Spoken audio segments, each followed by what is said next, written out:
在加密货币这个世界，说真的，水很深，合法跟犯罪常常就只有一线之隔。我们今天就要来聊一个叫武曌的年轻人，他就站在这条线上，他到底是一个很懂赚钱的币商，还是一个帮诈骗集团洗钱的共犯？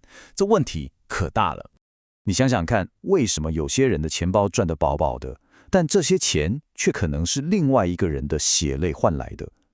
这到底是什么回事？这个问题就带出了整个案子最核心也最矛盾的地方。这不只是法律问题，更是我们的社会、我们的司法跟不上新科技的一个天大的问题。好，那接下来我们会从几个点来切入，带大家看懂这个案子。首先，这个武曌是他到底是谁？然后检察官是怎么讲的？他自己又是怎么辩解的？最后你会看到这个判决本身有多么矛盾，还有这整件事情到底是谁在付出代价。我们就先来认识一下今天的主角武曌。他自己说，我做的是正当生意，我是一个合法的加密货币交易员。但是法院看他就不是这么一回事了。法院说你就是个罪犯。你看，同一个人却有两种完全不一样的标签，这中间到底出了什么问题？好，那我们现在就先来听听检方这边是怎么说的，他们是怎么一步一步把武曌这个人描绘成一个诈骗集团的共犯。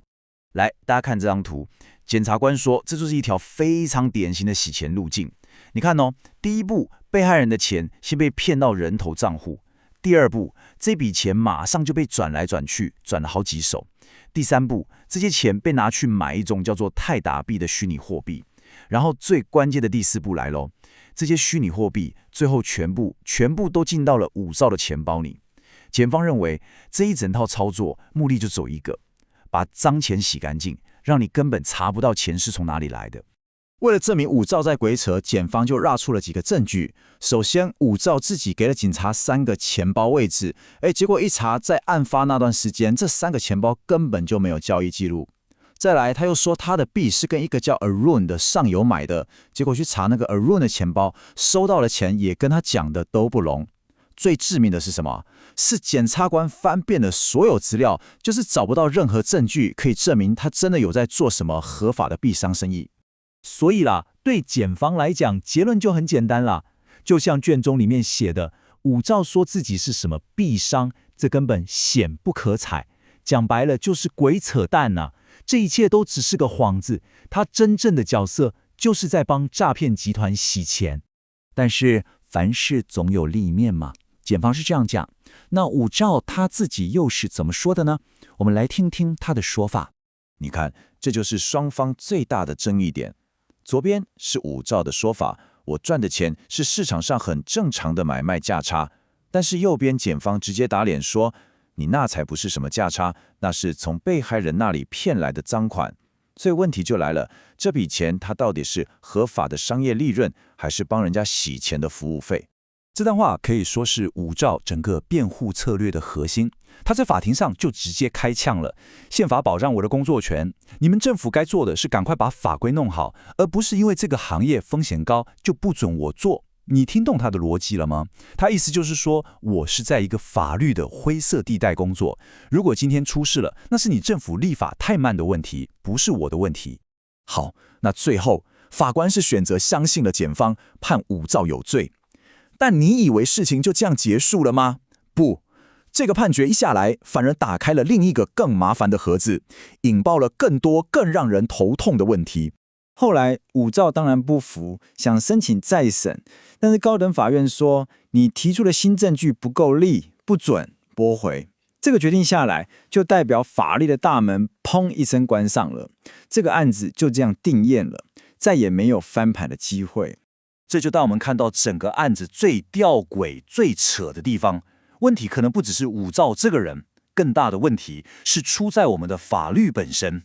因为我们的法律根本还在追着科技的屁股后面跑，追都追不上啊！大家仔细看这个时间轴，这就是所有矛盾的源头。你看哦，武曌被指控犯罪的时间点是2023年的4月，但在那个当下，我们台湾的法律对于个人币商是完全没有规范的。结果呢，一直拖拖到1年多以后，到2024年的夏天，相关的法案才慢吞吞地通过。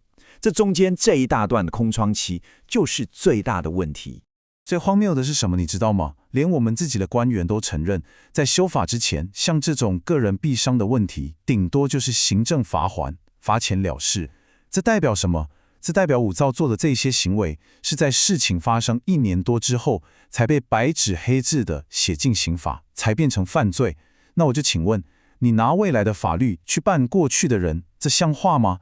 这不是昨是今非？什么才叫昨是今非？太离谱了。所以，当这些法官、检察官、律师还在法条里面吵来吵去的时候，我们是不是应该回头问一个最根本的问题：这整场司法的矛盾大戏，真正付出代价的人到底是谁？